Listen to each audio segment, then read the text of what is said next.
meus queridos alunos, mais uma vez o professor André Luiz aqui com vocês, com uma aula maravilhosa de filosofia. Eu quero que vocês acompanhem, prestem atenção, porque nós vamos resolver alguns exercícios sobre os conteúdos já desenvolvidos aqui. Então eu te convido a pegar todo o material, pega a tua caneta, pega o teu caderno, evita dispersão. Esta modalidade de aula precisa de muito foco, muita responsabilidade, muito comprometimento. Então veja só, fique em casa, fique conosco, mas fique estudando. Dá uma visitada lá na plataforma Gonçalves Dias, que tem muito conteúdo para vocês, tem muitas aulas bacanas, e aí eu conto com vocês para que a gente possa construir mais conhecimentos. Então, vamos aqui aos nossos exercícios. Bom, o nosso tema são os pré-socráticos e o princípio originário da natureza. Nós vimos na nossa aula sobre os pré-socráticos que nós temos ali o princípio originário. Este princípio originário é um princípio que vai dar origem a todo o universo e ele está dentro deste próprio universo ou dentro da natureza, ok? Isso é importante porque Arqué é o nosso princípio originário. E quem são os pré-socráticos? São os nossos grandes primeiros filósofos, ok? Então, os nossos exercícios estão aí versando sobre estes atores principais da filosofia, os primeiros pensadores. Aí nós temos aquele Tales, Anaxímenes, dá uma olhadinha lá na aula sobre isso, que tá show de bola bacana, acompanha direitinho, faz as tuas anotações e agora vamos ver uma questão sobre estes pré-socráticos. Olha só que coisa bacana. Bom, a primeira questão traz logo o nome do nosso primeiro grande filósofo da humanidade. Lembra que eu falei a vocês? Tales é o nosso iniciador da filosofia. E aqui logo no contexto você está vendo que ele está tratando sobre ele. O texto é do nosso querido amigo Miguel Reale Júnior, olha ele aqui, a palavra está aqui, ó, o nosso querido autor. E ele vai falar sobre o início da filosofia. E aí o comando da questão diz assim: a filosofia surgiu na Grécia. Bom, nós sabemos que é dentro da cultura grega, ok? Lá na Ásia Menor, mas com a cultura grega. Por isso, alguns autores colocam como surgir na Grécia. Mas você sabe, pega lá a aula, dá uma olhadinha, que é na Ásia Menor, ok? Mas está dentro da cultura da Hélade, ou seja, da Grécia. No século VI a.C., seus primeiros filósofos foram chamados pré-socráticos. Aí vejam só. De acordo com o texto, assinale a alternativa que expressa o principal problema por eles investigados. Qual é o principal problema? Qual foi o problema que eles trataram? Bom, nós temos aqui, então, o caráter do pensamento pré-socrático num sentido geral, ok? Veja só. Foi sobre a ética? Bom, a ética fala sobre o quê? A ética é uma área da filosofia que fala sobre o comportamento. Será que os pré-socráticos estudavam o comportamento humano, a moralidade, como a ética estuda a moralidade, os valores? Você sabe que não. Então a letra A não vai dar para a gente não vai poder marcar a letra A. Estética. Professor, o que que estética fala? Estética fala sobre sensibilidade. Será que é possível isso dentro dos pré-socráticos? Eles estudam o belo, as relações de sensibilidade, os fatores que levam a despertar esta sensibilidade, as sensações de agradável e desagradável, é isso que eles estudam? A gente sabe também que não. Então não vai dar para a gente marcar também a letra B de bola. Letra C, epistemologia. Pô, legal. Professor, eu vi na aula que a epistemologia fala sobre conhecimento. Os pré-socráticos falam de conhecimento. Bom, nós temos aqui uma proposta interessante na letra C, como a avaliação dos procedimentos científicos. Um pouco exagerado aqui, mas eu poderia até levar em consideração. Então, eu tenho aqui na letra C uma proposta interessante. Fala pelo menos do conhecimento. Na letra A e na letra B, não, está muito distante, ok? Então, a letra C nos dá aqui uma luz sobre algo que os pré-socráticos tratam. Na letra D, cosmologia. Olha que palavra interessante, cosmologia. Ah, professor, eu vi lá na aula, o senhor falou, eu também assisti com o meu professor em sala de aula. Muito legal isso aqui. A cosmologia é um dos grandes objetos dos pré-socráticos. Temos aqui uma proposta melhor do que na letra C, portanto. Como investigação acerca da origem e da ordem do mundo. Muito legal. A letra D supera a letra C por tratar diretamente do assunto dos pré-socráticos e da origem do universo, do mundo, desse lugar que nós habitamos. Ok? Olha a letra E, a filosofia política. Os pré-socráticos falam sobre política? Com certeza não. Então, nós vamos ficar aqui com a letra D de dado, cosmologia. Ela supera, ela é muito mais adequada do que a letra C de casa. Então, marque letra D de dado, portanto, correto? Letra D, marca aí para ti. Vamos lá para mais uma questão. Fundamental essa questão. A segunda questão de seu período pré-socrático é o ponto inicial das reflexões filosóficas, muito importante. É verdade. Nós temos vários aqui, né? E aí ele vai citar Leucipo e Demócrito, certo? Da teoria atômica. Perfeito? Eles defendem que os sentidos apenas capturam uma realidade superficial, mutável e transitória que acreditamos ser verdadeira. Mesmo que os sentidos apreendam as mutações das coisas, no fundo, os elementos primordiais que constituem essa realidade jamais se alteram. Assim, a realidade é uma coisa, certo? E o real, outra. Para Leucipo e Demócrito, a physis, olha a palavra physis aqui, a natureza, a physis, é composta, segundo Leucipo e Demócrito, pelas 4 raízes. Bom, Leucipo e Demócrito fazem parte de uma determinada teoria. Que teoria é essa? A teoria atômica. Então, a letra A não vai muito no alvo da teoria deles. O seco, o úmido, o quente, o frio? Não, eles falam do átomo. Pela água, a água é do nosso querido amigo Tales, não é de Demócrito, nem de Leucipo. Está fora.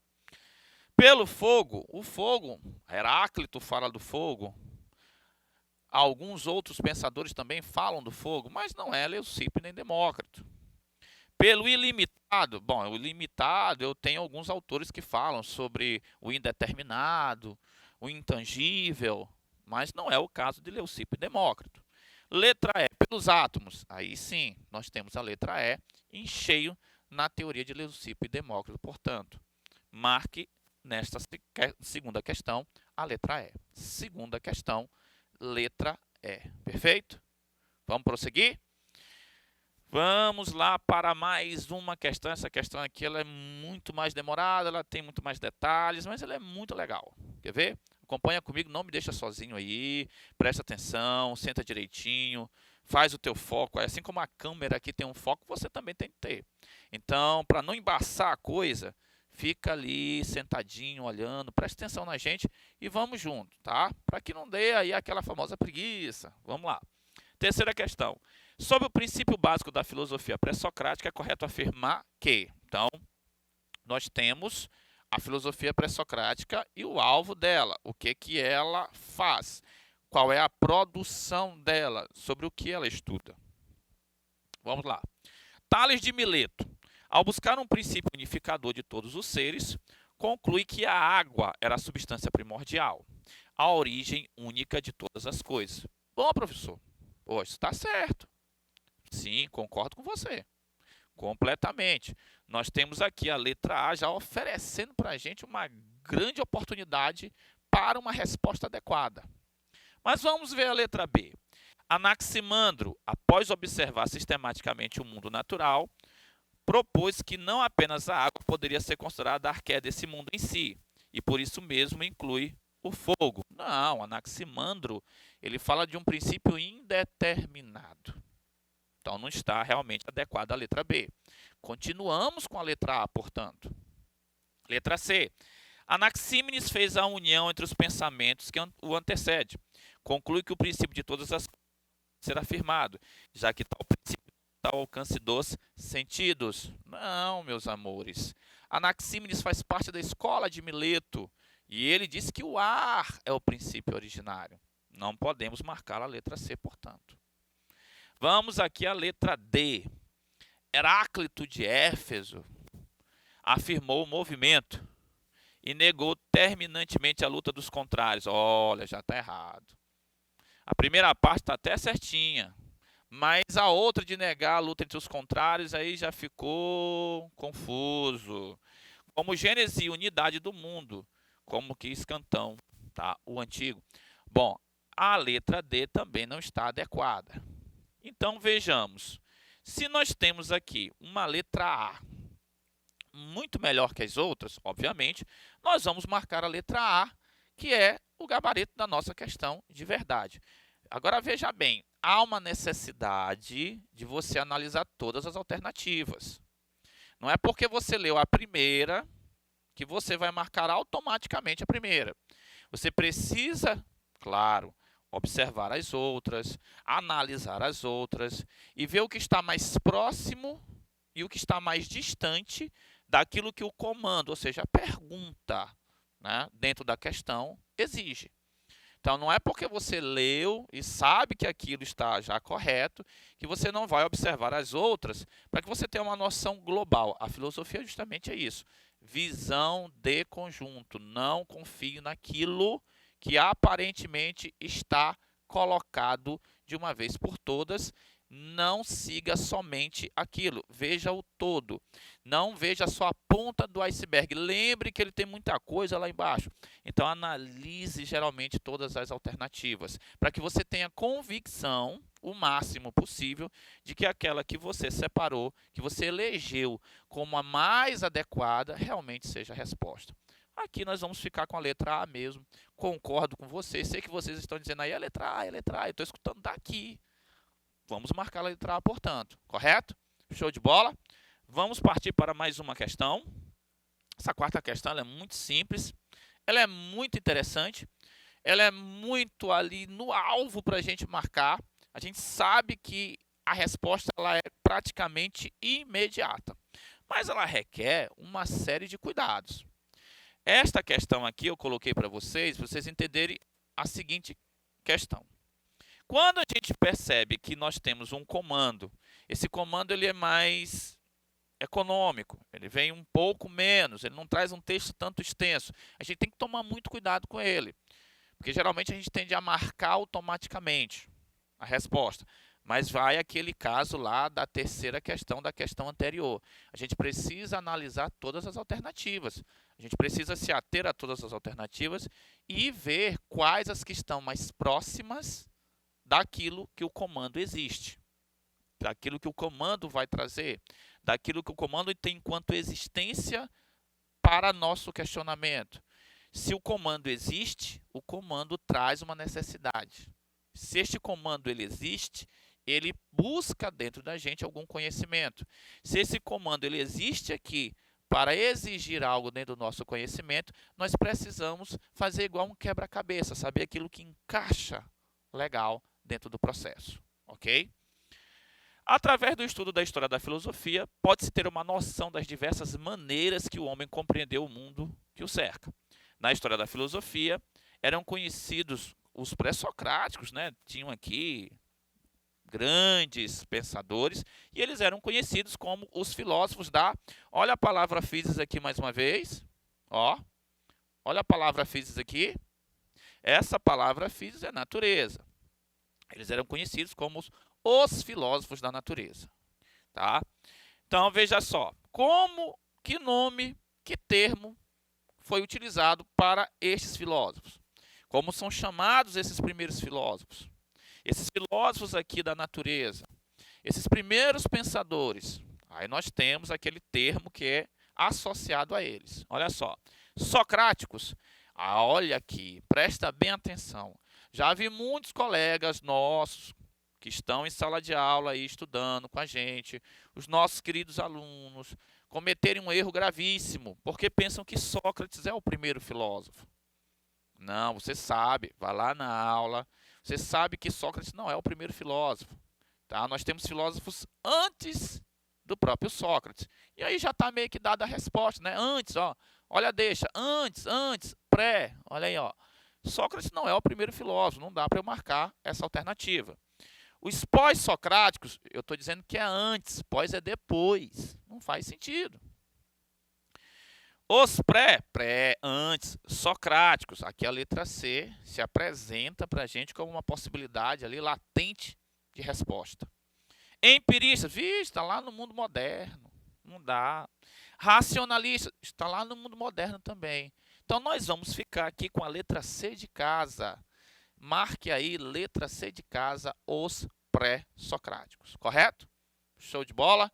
Continua aí, ó, não deixa a preguiça chegar, não deixa a preguiça, faz ali um alongamentozinho, vamos embora que está faltando mais uma questão aqui, ó.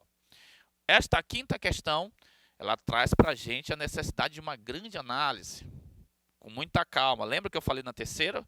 Lembra que eu falei ainda agora na quarta questão? Nós precisamos ter uma análise completa de todos os elementos que a questão, que o comando existente pode oferecer para nós. Então, o comando aqui da questão, esse comando que existe aqui na questão é muito simples. Vê, presta só. Sobre os filósofos pré-socráticos, assinale com V o que for verdadeiro e com F o que for falso, certo? Aí você vai perceber que nas alternativas nós temos a existência de uma combinação a partir do que nós vamos marcar nestas assertativas, ok? Então veja só, Anaximandro considerou o apeiron, olha a palavra apeiron aqui, isso, a origem, ok? Ou seja, a substância primordial, origem de todas as coisas. Bom, Anaximandro fez isso? Anaximandro tinha esse indeterminado? Sim, perfeito. A nossa assertativa sobre Anaximandro está trazendo para a gente algo verdadeiro. Então, a nossa primeira assertativa ela é verdadeira, portanto. Anaxímenes. Anaxímenes foi discípulo de Tales. Juntamente com Anaximandro, forma a nossa querida escola de Mileto. Olha Anaxímenes aqui. Tá? Ele considerou que o fogo não. Anaxímenes falava do ar. Olha que coisa interessante. Está fora. Essa aqui é falsa. Ok? Empédocles propôs o ar. Olha, aqui tu já está sabendo que Empédocles ele não propôs o ar. Empédocles, ele na verdade trouxe uma outra coisa. Ele trouxe para a gente uma outra interpretação. Quem vai falar do ar é o nosso querido aqui Anaxímenes, que está bem aqui, tá? Olha só, na assertativa anterior, eu tenho Anaxímenes. Quem fala do ar é Anaxímenes, não é Empédocles. Então, essa assertativa aqui é falsa. Olha só, temos uma outra assertativa falsa, certo? Olha aqui mais uma. Parmênides, grande Parmênides, que discutia com Heráclito lá a questão do movimento, lembram? Parmênides dizia que o ser é e não pode deixar de ser. E o não ser não é e não pode vir a ser. Olha só, imóvel, imutável, sempre a mesma coisa. O nosso querido amigo Parmênides traz esta noção. Ele nega o movimento. Lembrem, está lá na aula, dá uma olhadinha lá. Então, aqui, o nosso querido Parmênides está com a assertativa adequada a ele. Veja só, nós temos uma verdadeira, duas falsas e a última é verdadeira. Agora, nós vamos analisar aqui as nossas queridas assertativas. Nós vamos analisar as queridas assertativas. Essas assertativas precisam ser muito bem analisadas, tá? Essas assertativas, elas estão dentro do processo que a gente precisa fazer para chegar a um conhecimento melhor. Olha aqui essas assertativas. Olha aqui. Preste atenção para não errar. Ó, precisamos ter muito cuidado com essas assertativas agora. Porque, olha, a primeira é falsa? Não, a primeira é verdadeira. Já está errada a letra A. É por isso que tem que tomar muito cuidado. Tem que fazer uma análise criteriosa. Então, tome muito cuidado com isso. Letra B, também começa com a falso. Não é falso, é verdadeira. Letra C, verdadeira. Correto. Olha só, começamos bem. Duas falsas. Correto também, mas tenha muito cuidado. Olha a última aqui. Está dando como falsa. E nós vimos lá que é verdadeira. É por isso, meus alunos, que vocês têm que ter muito cuidado, tem que ter muito critério, tem que ter muita calma na análise dessas assertativas. Ok? Tome cuidado. Olha a letra D. Ela está correta. Verdadeira, falso, falso, verdadeira. Tá bom? Então, vamos marcar a letra D de dado. Ficamos por aqui. Vamos continuar com as nossas aulas em outros momentos. Um beijo no coração de todos vocês e nos acompanhem.